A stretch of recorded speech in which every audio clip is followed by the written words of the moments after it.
The massive doors of the Galactic Council chamber opened with a sound like thunder.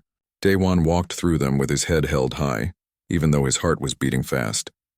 Behind him, Captain Jiwoo and 3 other humans followed in their simple blue uniforms. They looked so small compared to the giant aliens sitting in the curved rows of seats above them. The council chamber was ancient. It had existed for thousands of years, built by species that had traveled the stars before humans even learned to make fire. The walls were made of some glowing material that shifted colors slowly. The ceiling was so high that Daewon could barely see it. Everywhere he looked, there were aliens. Some had scales, some had fur, some looked like they were made of liquid metal. All of them were staring at the humans. At the highest seat sat Supreme Overlord Thakren of the Kravaxi Empire. He was enormous, at least 3 meters tall, with dark purple skin covered in sharp ridges. His 4 eyes gleamed with something that looked like amusement. Next to him stood General Vormas, whose chest was covered in medals from 1,000 victories. Daewon stopped at the speaking platform in the center of the chamber. He placed his hand over his heart in the human gesture of respect, then bowed slightly. "Honored members of the Galactic Council," he began, his voice steady. "I am Ambassador Daewon of the planet Earth. On behalf of humanity, I request membership in this great assembly of civilized worlds." A sound rippled through the chamber. It took Daewon a moment to realize what it was. Laughter. They were laughing at him. Thakren raised one massive hand and the chamber fell silent. "Human," he said, his voice deep and powerful. "Your species discovered faster than light travel only 50 of your years ago. Some of us here have lived longer than your entire space program. What makes you think you deserve a seat among the ancient powers of the galaxy?" Daewon had expected this question. He had prepared for it. "We may be young, Supreme Overlord, but we have much to offer. Our scientists have made breakthroughs in medical technology. Our engineers have developed new methods of energy production. Our diplomats—" "Your diplomats?" Vormas interrupted, stepping forward. His voice was like grinding stone. "Tell me, little human, how many worlds does your species control?" 15 colonies, General, and Earth itself. 15. Vormas laughed again, louder this time. "The Kravaxi Empire alone controls 7,000 worlds. The collective has 10,000. And you come here with your 15 tiny colonies and ask to sit with us? Size is not the same as value," Daewon said quietly. The laughter stopped. Thakren leaned forward, his 4 eyes narrowing. "What did you say?" "I said that size is not the same as value, Supreme Overlord. A small species can still contribute to the greater good of the galaxy." In the back of the chamber, an old creature stirred. Elder Kimara was one of the Wanderers, a species so ancient that no one remembered their home world. She looked like a combination of a tree and a spider, with bark-like skin and too many limbs to count. Her voice was soft, but somehow everyone could hear it. "The human speaks truth," she said. "I have seen this pattern before. Young species underestimated, dismissed, and then—" "Enough, Elder," Thakren said, not unkindly. "You speak in riddles and ancient warnings. These humans are no threat. They are barely children." Chimara said nothing more, but her many eyes watched Daewon with something that might have been concern. Thakren stood up and the entire chamber seemed to shrink. "Humanity, your petition is denied. You are too young, too weak, too insignificant to join this council. Perhaps in another 1,000 years you may try again." Daewon felt Jiwoo tense behind him, but he kept his face calm. "We understand, Supreme Overlord. May we depart in peace?" "Not quite yet." Thakren's mouth curved in what might have been a smile, but it showed too many teeth. "The Kravaxi Empire has noticed your colonies spreading near our borders. We find this concerning. As a gesture of good faith, you will surrender 3 of your colony worlds to us. They will become tribute worlds, paying taxes to the Empire. Our colonies are independent and free," Daewon said carefully. "We cannot simply give them away." "You misunderstand," Vormas said, his hand moving to the weapon at his side. "This is not a request. This is a command. You have 7 solar cycles to comply. That is approximately 6 of your months. If you refuse, the Kravaxi fleet will teach you the price of disobedience." Daewon looked around the chamber. Some aliens looked away. Some seemed excited, like they were watching entertainment. Others, like Chimara, looked sad. But no one spoke up. No one defended humanity. "I will deliver your message to my government," Daewon said. "See that you do," Thakren replied. Dismissed. The humans turned and walked back through the massive doors. No one spoke until they were back on their ship, a small vessel that looked like a toy compared to the war cruisers filling the station's docks. Jiwoo slammed her fist against the wall of the ship. They want us to just hand over 3 colonies? 8 million people live on those worlds. They think we will surrender because we are afraid, Daewon said quietly, sitting down in the captain's chair. Aren't we? Asked Lieutenant Min Seok, the youngest member of their team. They have thousands of ships, weapons we have never seen. They have been fighting wars since before Earth had cities. Daewon was quiet for a long moment. He thought about Earth, about how humans had started as weak creatures on a dangerous planet, about how they had survived ice ages and plagues and wars and disasters, about how they had looked at the stars and decided to reach them, even when it seemed impossible. Set course for Earth, he finally said. Full speed. As their ship pulled away from the station, Jiwoo sat down next to him. They are going to attack us, aren't they? When we refuse their demand. Yes, Daewon said. Can we win? Daewon looked out at the stars. Out there, somewhere, the Kravaxi Empire was preparing its fleets. They were sharpening their weapons. They were laughing about the weak little humans who would soon learn their place. They think we are prey, he said softly. They see us as small and scared and easy to break. They look at us and see weakness. Are we weak? Jiwoo asked. Daewon smiled, but it was not a happy smile. It was the smile of someone who knew something others did not. No, Captain. We are not weak. We are persistence hunters. Our ancestors on Earth could not run as fast as deer, could not fight as well as lions, could not climb as well as monkeys, but we could do one thing better than any other creature. What was that? We never stopped coming. We chased prey for days until it collapsed from exhaustion. We survived in every environment on Earth because we adapted to everything. We turned the whole planet into our hunting ground. He turned to look at her. The Kravaxi are about to learn what happens when you make humans hunt you. Jiwoo nodded slowly. How long until we reach Earth? 3 weeks. And how long do we have before the Kravaxi deadline ends? 6 months. Then we had better make sure Earth is ready, Jiwoo said. Behind them, the council station grew smaller. Neither of them looked back. They were already thinking about the future, about the war that was coming, about how humanity would survive. Back on the station, Elder Kimara watched their ship disappear into the darkness of space. She had seen this before thousands of years ago. A young species pushed into a corner, given a choice between surrender and extinction. She remembered what had happened to the empire that had pushed them. It no longer existed.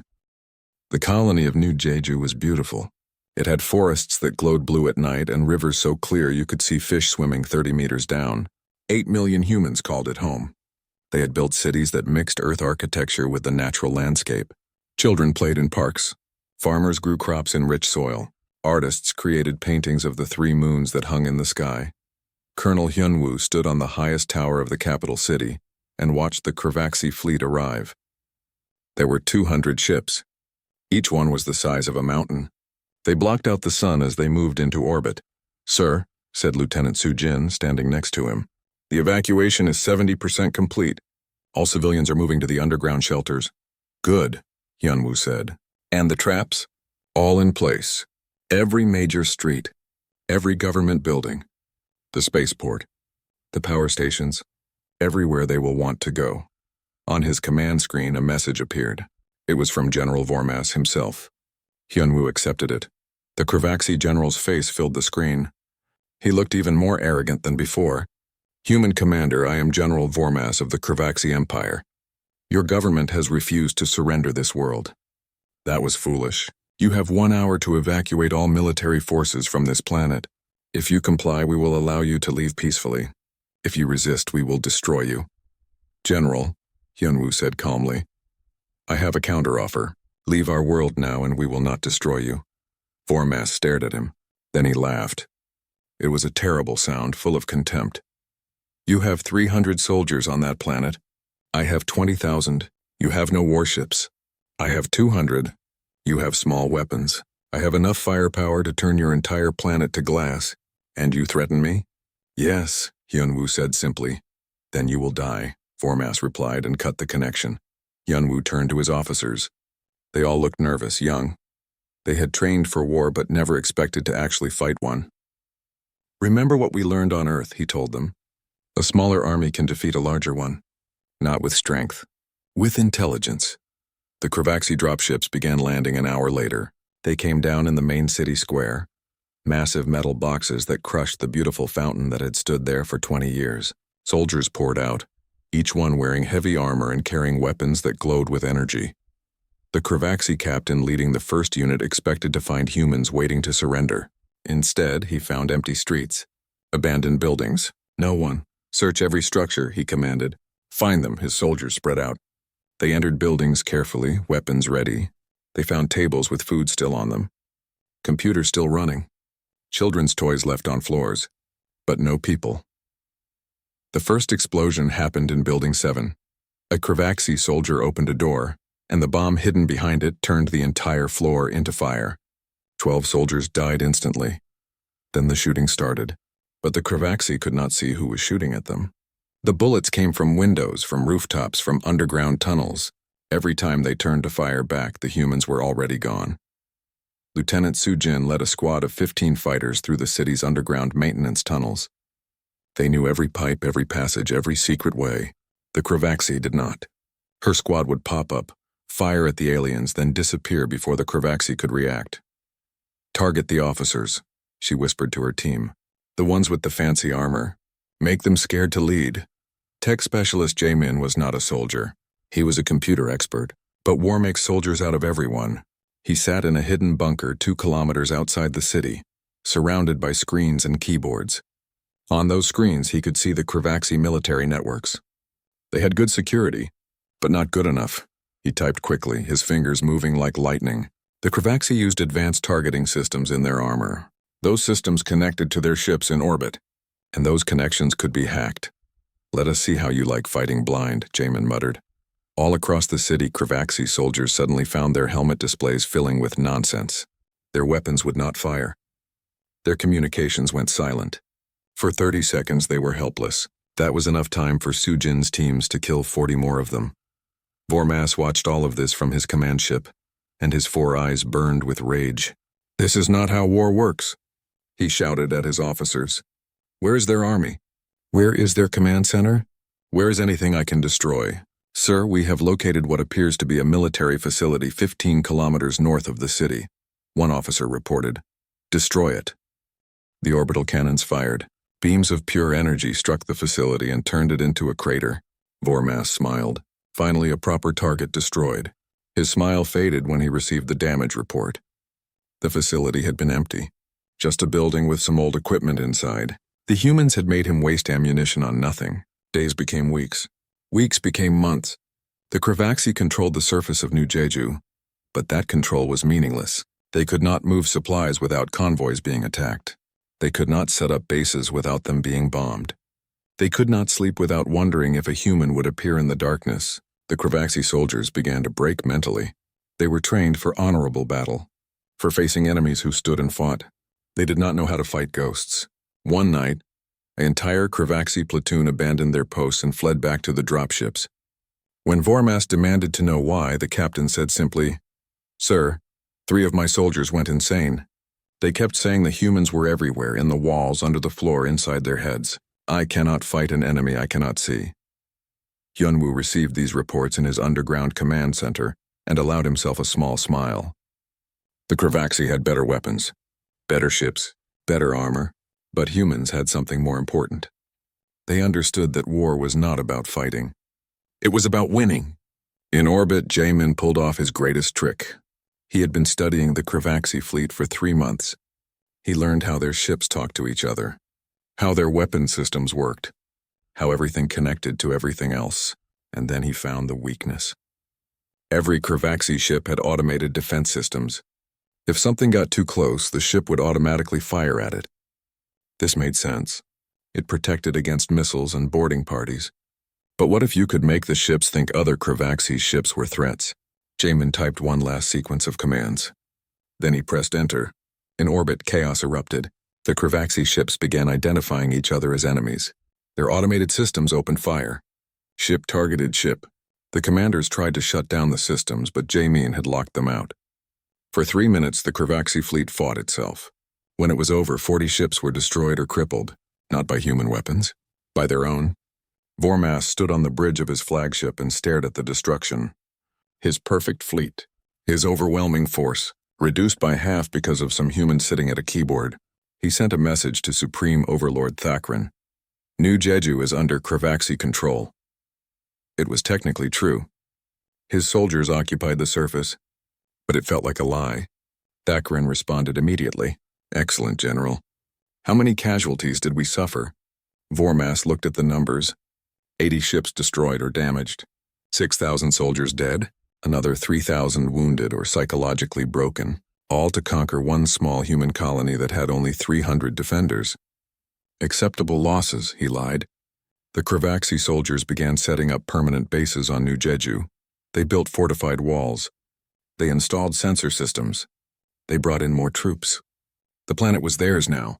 But every night humans would slip past all their security and paint messages on the walls. Messages in perfect Kravaxi script. One message appeared on Vormas's own command center. He stood in front of it reading the words over and over. You won a battle. You started a war. There is a difference. He ordered the message removed, but that night he could not sleep. He kept thinking about the difference between winning and surviving.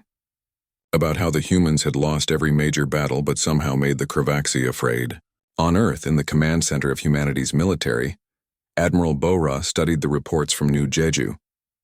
Every human soldier there had known they would probably die. They had fought anyway. They had shown the galaxy something important. Humans did not give up.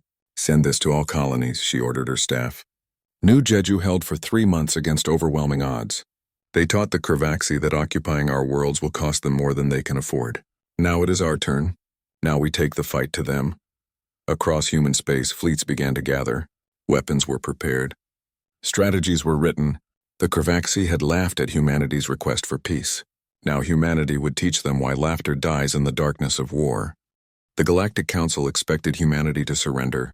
They had seen it happen 1,000 times before. A young species challenges an old empire. The empire crushes them. The young species begs for mercy. The cycle continues, but humans did not beg. They did not surrender. Instead, they did something the galaxy had never seen before. They attacked. Admiral Bora stood on the bridge of the flagship Indomitable and looked at the star map. Red dots showed Kravaxi military bases. Blue dots showed human colonies. There were hundreds of red dots. Only 16 blue dots. Any normal commander would see this and despair. Bora smiled. Conventional wisdom says we should defend our colonies, she told her officers. Build up defenses. Wait for them to attack. Fight them off. Conventional wisdom says the side with more ships wins. She pointed at the red dots. But the Kravaxi have a problem. They have too much to defend. We have very little to defend. That makes us mobile. That makes us dangerous. Captain Tae Yang commanded the Ghost Fleet, 12 ships that humanity had built specifically for this war. They were small, fast, and completely unpredictable. His orders were simple. Make the Kravaxi afraid to sleep. His first target was a Kravaxi supply depot orbiting a gas giant. The depot held food, weapons, and fuel for 50 Kravaxi warships. It was defended by only 3 patrol ships. The Kravaxi thought it was safe because it was deep inside their territory. No enemy would dare come this far. Tae Yang brought his ships out of faster-than-light travel right on top of the depot. The Kravaxi patrol ships had no time to react. The Ghost Fleet did not even use weapons. They simply attached massive explosive charges to the depot's hull, then jumped away. 30 seconds later, the depot exploded. 50 Kravaxi warships would now have no supplies. They would have to return to other bases, leaving their positions undefended. Next target, Tae Yang said calmly. The Kravaxi military tried to adapt. They sent more patrol ships. They created randomized supply routes. They encrypted all communications. It did not matter.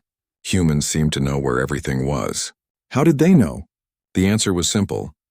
Dr. Minji had spent months studying every alien species in the galaxy. She learned their biology, their psychology, their weaknesses. The Kravaxi had excellent eyesight, amazing strength, tough skin, but they had one weakness that seemed like nothing until you knew how to use it. They could smell fear. Kravaxi soldiers literally could smell when other beings were afraid. This made them excellent warriors. It let them know when enemies were about to break and run, but it also meant they were very sensitive to certain chemicals. Minji created a virus, not a deadly one, that would violate human ethics. but one that made Cravaxi soldiers produce certain hormones. Hormones that smelled exactly like fear pheromones. She called it the doubt virus. The virus spread through the Cravaxi fleet slowly. Soldiers started smelling fear everywhere, from their fellow soldiers, from their officers, from everyone. They began to doubt, to question, to wonder if everyone else was secretly terrified. Morale collapsed. General Vormas received reports of soldiers refusing to board ships, of crews demanding to return home, of mutinies on 12 different vessels. His doctors could find no cause. The soldiers were physically healthy, but mentally they were breaking. It is the humans, he told Supreme Overlord Thakran. They are doing something to us. I do not know what, but it is them. Ridiculous, Thakran replied. How could such a primitive species affect our soldiers from across the galaxy? Vormas had no answer, but he knew the truth. Meanwhile, the human fleet was learning something important. They could not win big battles. The Cravaxi had too many ships, too much firepower, but humans did not need to win big battles. They needed to make the Cravaxi lose small ones, over and over, until losing became all the Cravaxi knew how to do. Commander Taeyang perfected this strategy. He would challenge Cravaxi ships to battle. When they came, he would run away. The Cravaxi would chase him, and while they chased him, they were not protecting supply lines, or defending colonies, or doing anything useful. We are not trying to destroy them, Taeyang explained to his crew. We are trying to waste their time. Time is a resource, and we are making them spend it on nothing. On Earth, tech specialist Jaemin had been promoted to Director of Information Warfare. His job was simple: make the Cravaxi Empire destroy itself from the inside. He did this by hacking their propaganda networks. The Cravaxi Empire controlled information carefully. They told their people that the Empire was strong, that victories were constant, that the future was bright. This kept the population obedient. Jaemin changed that. He broadcast images of destroyed Cravaxi ships, of soldiers retreating, of supply depots exploding. He showed the truth: the Empire was losing. Not in one big dramatic battle, but slowly. Day by day, loss by loss. More importantly, he broadcast these images to the species the Cravaxi had conquered. 73 different alien civilizations lived under Cravaxi rule. They had been told the Cravaxi were invincible. Now they saw the truth. Rebellion started. Small at first, a protest here, a strike there. But they grew. The Cravaxi had to send soldiers to stop the rebellions, soldiers they needed to fight humans. At the Galactic Council, Elder Kimara watched all of this with her ancient eyes. She had seen it before. Thousands of years ago, an empire built on fear, challenged by a species built on stubbornness. She addressed the council. Do you see now? Humanity is what happens when a prey species develops predator intelligence. They spent millions of years being hunted by stronger creatures. They survived by being smarter, by adapting, by never giving up. They learned to hunt animals faster than them by chasing them until the animals collapsed from exhaustion. They learned to survive in every environment on their planet by changing themselves to fit. They learned that victory is not about one big fight. It is about 1,000 small advantages that add up over time. Supreme Overlord Thakran was in the council chamber that day. He stood up, his 4 eyes burning with anger. The humans have destroyed supply depots. They have spread disease among my soldiers. They have encouraged rebellion in my territories. But they have not destroyed a single major military base. They have not won a single major battle. They are insects, annoying but harmless. Chimara looked at him with something like pity. You still do not understand. They are not trying to destroy your military. They are trying to destroy your empire, and they are succeeding. Thakran returned to his throne world in rage. He called his generals together. Give me a plan to destroy the humans, he demanded. Vormas spoke carefully. Supreme Overlord, we have tried direct assault. We conquered New Jeju but lost half our fleet doing it. We have tried defending our supply lines, but they are too long, and the humans too mobile. We have tried propaganda, but they hack our networks. Everything we do, they have a counter for. Then what do you suggest? Thakran roared. I suggest, Vormas said quietly, that we negotiate peace. Thakran struck him. The blow sent the general flying across the room. The Cravaxi Empire does not negotiate with inferiors. We have ruled this galaxy for 12,000 years. We will not be defeated by children who have barely left their home world. But even as he said this, Thakran knew the truth. The humans were winning, not by being stronger, by being smarter. by being willing to do whatever it took to survive. On the human flagship Indomitable, Admiral Bora received a message from Earth Command. It was short. The Kravaxi economy is in collapse. 73 worlds in rebellion. Their fleet is spread too thin. Their soldiers are demoralized. Recommend increasing pressure. Bora nodded. She turned to her communication officer. Send a message to all human ships. New orders. We have spent a year making them afraid. Now we make them desperate. Target their industrial centers, their mining colonies, their food production facilities. Nothing that has civilians, but everything that keeps their empire running. Sir, one officer said nervously, if we do that, we cross a line. We become the destroyers, the aggressors. No, Bora replied. We become the survivors. The Kravaxi gave us a choice, surrender or die. We chose a third option, fight until they beg us to stop. The human fleet split into 100 small groups. Each group targeted a different Kravaxi industrial facility. They struck simultaneously across 50 star systems. Factories exploded. Mines collapsed. Refineries burned. In one night, humanity crippled 20% of the Kravaxi Empire's industrial capacity. The Galactic Council met in emergency session. Species that had stayed neutral suddenly called for intervention, not against humanity, against the Kravaxi. This has gone too far, declared Ambassador Yunhee, the new human representative to the council. She was young but spoke with absolute certainty. The Kravaxi Empire threatened us with extinction. We defended ourselves. Now they complain that we defend ourselves too well. But we will not stop, not until they agree to never threaten humanity again. A council member from the collective asked, "What are your terms for peace?" Yunhee smiled. "We will announce our terms when the Kravaxi are ready to listen. Right now they are still too arrogant. Give us another month." In that month, 14 more Kravaxi industrial centers were destroyed. 3 more rebellions started in Kravaxi territory, and Supreme Overlord Thakkaran began to understand what Elder Kimara had tried to tell him. The humans were not trying to defeat the Kravaxi military.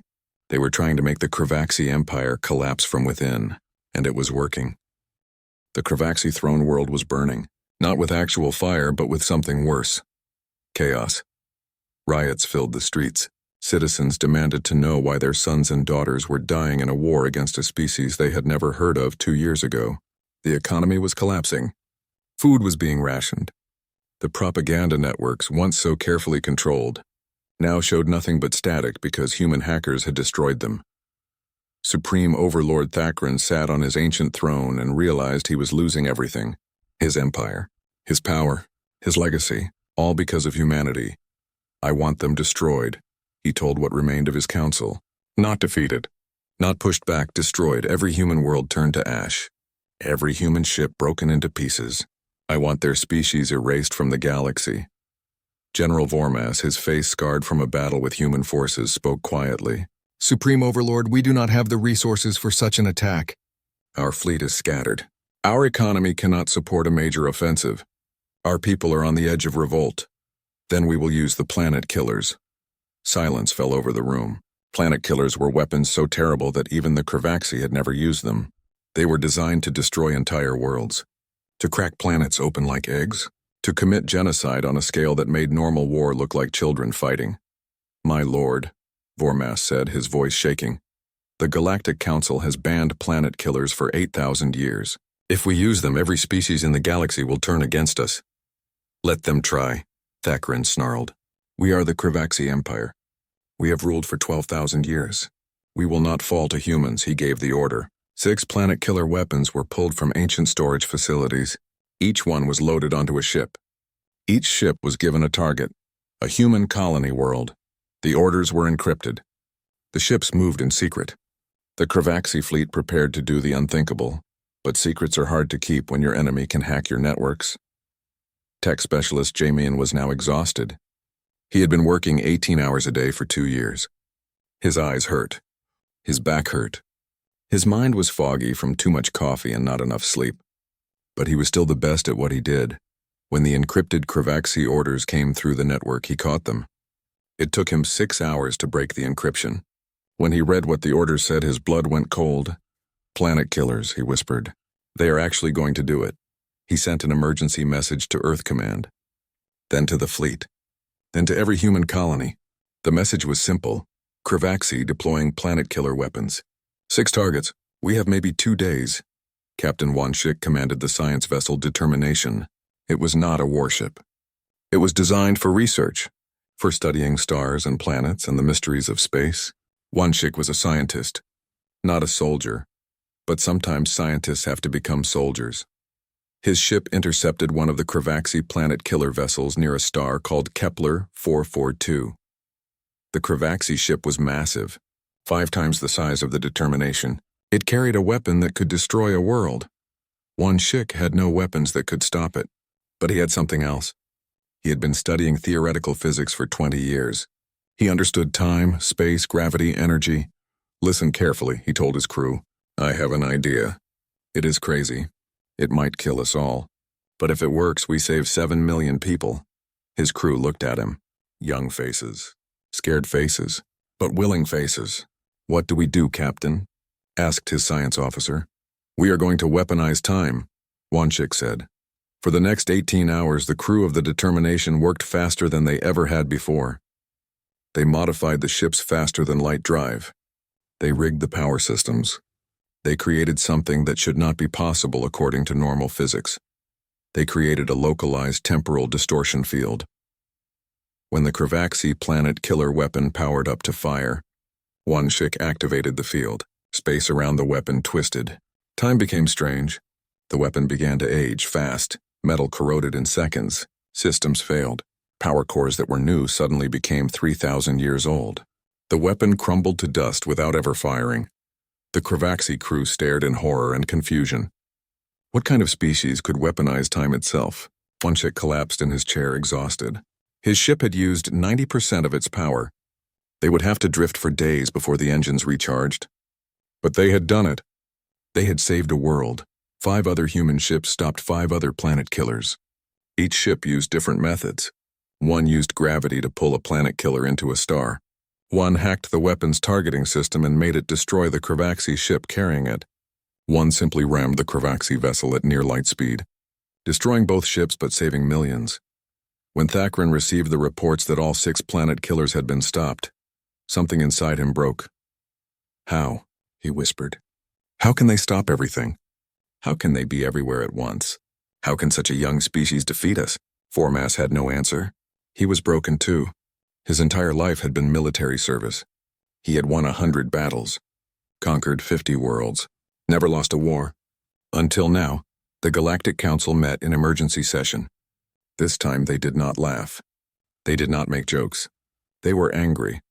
Ambassador Yun-hee stood before them with evidence of the Kravaxi planet killer program. Images, documents, intercepted orders, everything. The Kravaxi Empire attempted to commit genocide, she said, her voice cold. They tried to destroy 6 human colonies, 3 million people on each world, 18 million total. They failed because humanity will not allow itself to be destroyed. Supreme Counselor of the Collective asked, "What does humanity demand?" "Unconditional surrender," Yun-hee replied. "The immediate abdication of Supreme Overlord Thakran, the dissolution of the Kravaxi Empire into independent states, war crime trials for all officers who ordered the use of planet killers, and reparations to every species the Kravaxi have oppressed for the last 12,000 years. "Impossible," shouted a Kravaxi council member.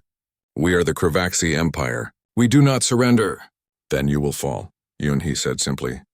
"Your economy is destroyed. Your fleet is scattered. Your people are rioting. You have already lost. The only question is whether you accept it peacefully or if we finish destroying everything you have left." Elder Kimara spoke then, her ancient voice filled with sadness. "I warned you. I told you not to provoke humanity. But you laughed. You thought them weak because they were young. You forgot the most important rule of survival. Never underestimate a species that learned to live on a death world." Negotiator Sang-woo arrived on the Kravaxi throne world 3 days later. He was unarmed. He wore a simple suit. He brought only documents and a calm demeanor. He met with Vormas in a private room. The great general looked old now, tired, defeated. "How did you do it?" Vormas asked. "My empire has existed for 12,000 years. We have conquered hundreds of species. We have weapons beyond your understanding. How did a species barely 50 years into spaceflight defeat us? Sangwoo sat down across from him. May I tell you a story about Earth? He asked. Vormas nodded. On Earth there is an animal called a deer. It is fast, strong, beautiful. There is another animal called a human. Humans are slower than deer, weaker than deer, but humans hunted deer to near extinction. Do you know how? No, persistence. A human would find a deer and start chasing it. The deer would run away easily. It was much faster, but the human would keep coming. The deer would rest. The human would keep coming. The deer would hide. The human would track it and keep coming, for days, for weeks if necessary. The human would chase that deer until the deer collapsed from exhaustion. Then the human would kill it. Sangwoo leaned forward. You have better weapons than us, bigger fleets than us, more experience than us. But we have something you lost 12,000 years ago. We remember what it is like to fight for survival. Every single day. We remember that giving up means death. We remember that no matter how big the enemy, if you keep hitting them, keep adapting, keep coming back, eventually they break.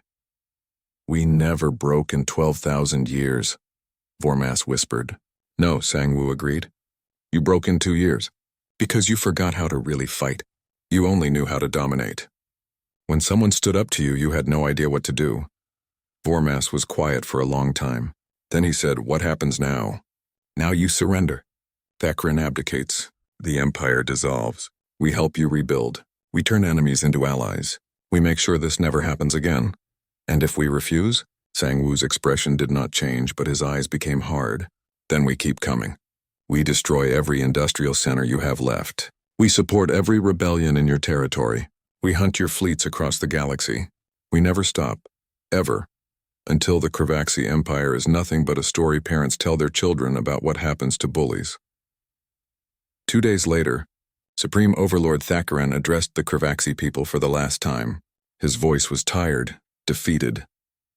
The war with humanity is over, he said. We have lost. I am abdicating my throne. The empire will dissolve into independent states. This is the price of our arrogance. We thought ourselves invincible. We were wrong. He stepped down from the throne that his family had held for 3,000 years. As he walked away, he passed Elder Chimara in the hall. You tried to warn me, he said. Yes, she replied. Why did you not do more? You are old, powerful. You could have stopped this war before it started. Chimara looked at him with her many eyes. Because you needed to learn. The galaxy needed to learn. For 12,000 years, empires have ruled through fear, through domination, through the belief that might makes right. Humanity has taught us a new lesson. Adaptability makes right. Persistence makes right. The willingness to survive at any cost makes right. Thakran nodded slowly and walked away, the former ruler of nothing. The galaxy would never be the same. 5 years after the war ended, the galaxy looked completely different. The Cravaxi Empire no longer existed. In its place were 47 independent worlds, each governing itself. Some prospered, some struggled, but all were free. Director Haiwan walked through the halls of the Interspecies Technology Exchange on Earth. Aliens of a dozen different species worked alongside humans here. They shared knowledge, traded ideas, learned from each other. A Cravaxi engineer named Thal worked at a station next to a human named Kyung-soo. They were designing a new type of faster-than-light engine together. 5 years ago, they would have been trying to kill each other. Now they were friends. I do not understand this part, Thal said, pointing at a diagram. Why route the power through 3 separate systems? It seems inefficient, Kyung-soo smiled. Inefficient, yes, but safer. If one system fails, the others keep working. We learned this from the war. We always assume something will go wrong. We always have backups, Thal nodded slowly. This is the human way. Always planning for disaster. Always preparing to survive, Kyung-soo corrected. There is a difference. Across the galaxy, on what used to be called New Jeju, reconstruction was almost complete. The cities that had been destroyed in the war were being rebuilt. But this time, both humans and Cravaxi were doing the work together. Colonel Hyun-woo, now retired, supervised the construction of a memorial. It would honor all who died in the war. Human and Cravaxi, soldier and civilian, everyone. A young Cravaxi approached him.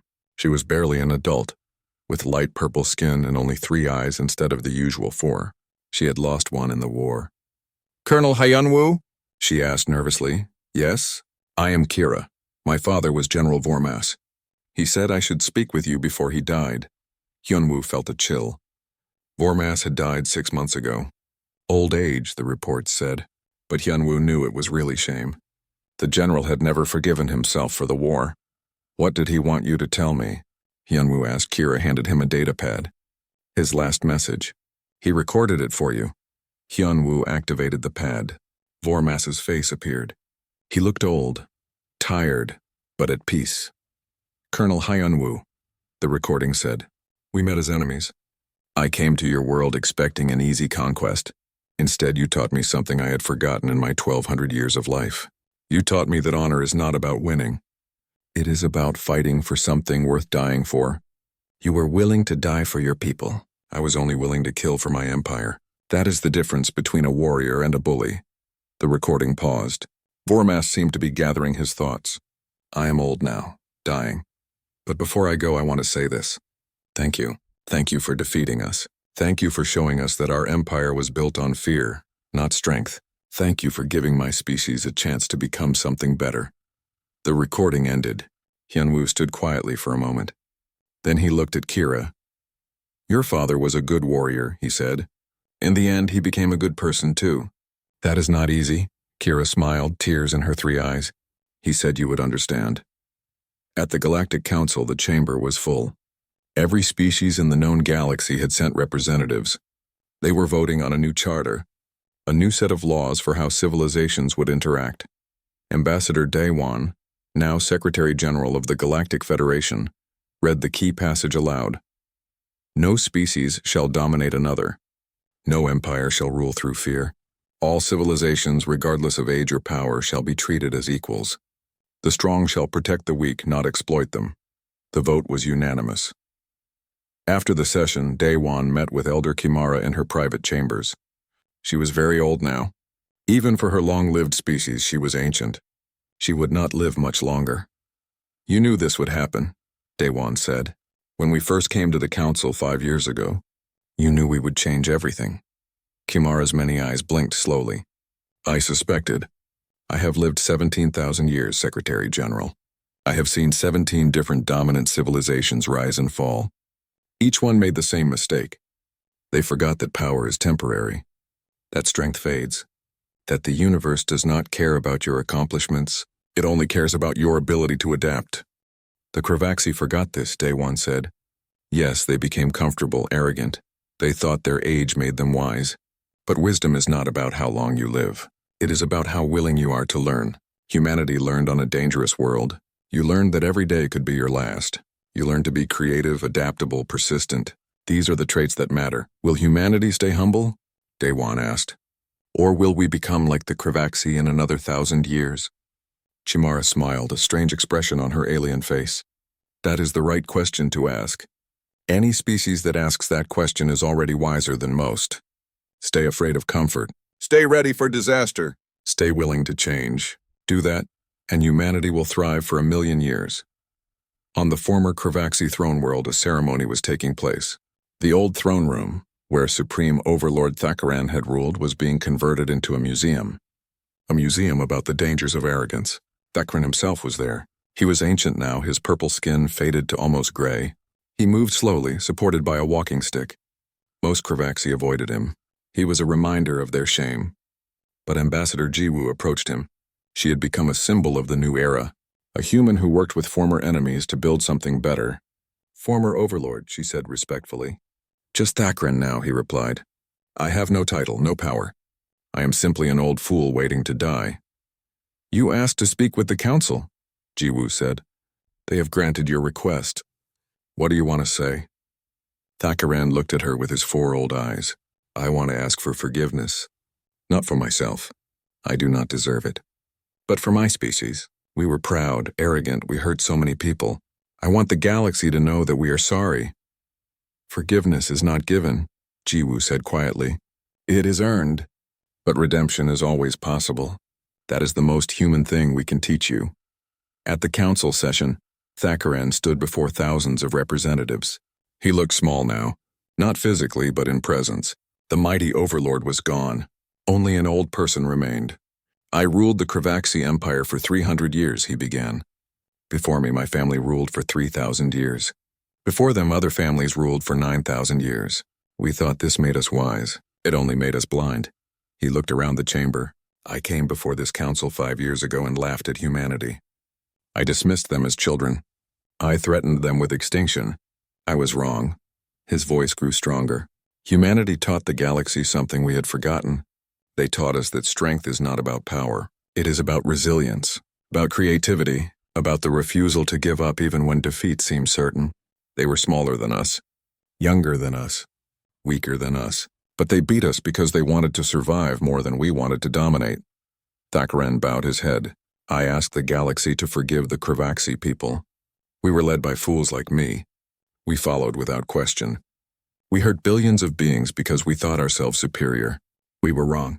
We are sorry, and we will spend the rest of our existence proving that we can be better. Silence filled the chamber. Then slowly beings began to stand, human and alien alike, not in anger, in acknowledgement. Ambassador Yunhee spoke. The Kravaxi people are not their former leaders. They are individuals trying to find a new path. We accept their apology. We offer our friendship. We hope to build a better future together. 10 years after the war on a rebuilt colony world, something beautiful happened. A human child named Subin played in a park. She was 7 years old. She had dark hair and bright eyes and the kind of energy that only children have. She was playing with her best friend, a Kravaxi child named Cole. He was 9 years old with bright purple skin and 4 curious eyes. They were building a spaceship out of sticks and imagination, the kind of spaceship that would never fly but would take them everywhere in their minds. My grandpa fought in the war, Subin said as she arranged sticks. Mine too, Cole replied. He said it was scary. He said humans were terrifying fighters. My grandpa said Kravaxi were strong and brave. He said he was scared too. They looked at each other, 2 children from species that had tried to destroy each other. Now just friends playing in a park. I am glad we are friends now, Subin said. Me too, Cole agreed. Above them a monument stood. It was simple. Just a stone with words carved into it in every language of the galaxy. The universe warned them, never provoke humanity. They laughed instead, and in their laughter they forgot the oldest lesson. Underestimate compassion and you will face determination. Underestimate determination and you will face ingenuity. Underestimate ingenuity and you will face extinction. Humanity offered the first. The arrogant forced them to deliver the rest. But when the war ended, humanity offered compassion again. This is their true strength. Director Haywan stood near the monument watching the children play. Beside her stood Thal, the Kravaxi engineer she had worked with for 5 years. Do you think it will last? Thal asked. This peace, this cooperation, or will we eventually go to war again? Haywan thought about this carefully. I think, she finally said, that peace is like a garden. It needs constant work, constant attention. The moment you stop caring for it, weeds grow. But if you keep working at it, it blooms. A very human answer, Thal said with a smile. Maybe, Haywan replied. Or maybe it is just common sense. Something all species can understand if they try. Somewhere in deep space, human exploration vessels pushed further into the unknown. They carried a message with them. A message in 100 languages. It said simply, we come in peace. We seek knowledge. We offer friendship. But know this, we will defend ourselves. We will protect the innocent. We will never surrender to tyranny. Approach with respect and you will find allies. Approach with aggression, and you will learn why the galaxy learned to fear humanity's determination. On Earth, in the old Capitol building, a new painting hung on the wall. It showed the moment when Ambassador Daywan had walked into the Galactic Council for the first time. When he had been laughed at, dismissed, threatened. Under the painting, a plaque read, "They laughed at us. Then they fought us. Then they learned from us. Now they stand with us. This is the human way. Turn enemies into friends. Turn war into peace. Turn arrogance into humility. Never by surrendering.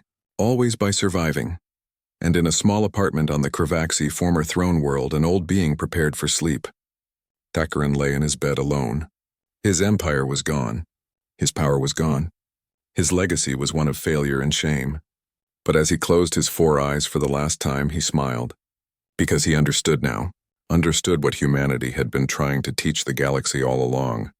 Strength is not about dominating others. It is about lifting them up. Power is not about taking. It is about giving. Victory is not about destroying your enemies. It is about making them unnecessary.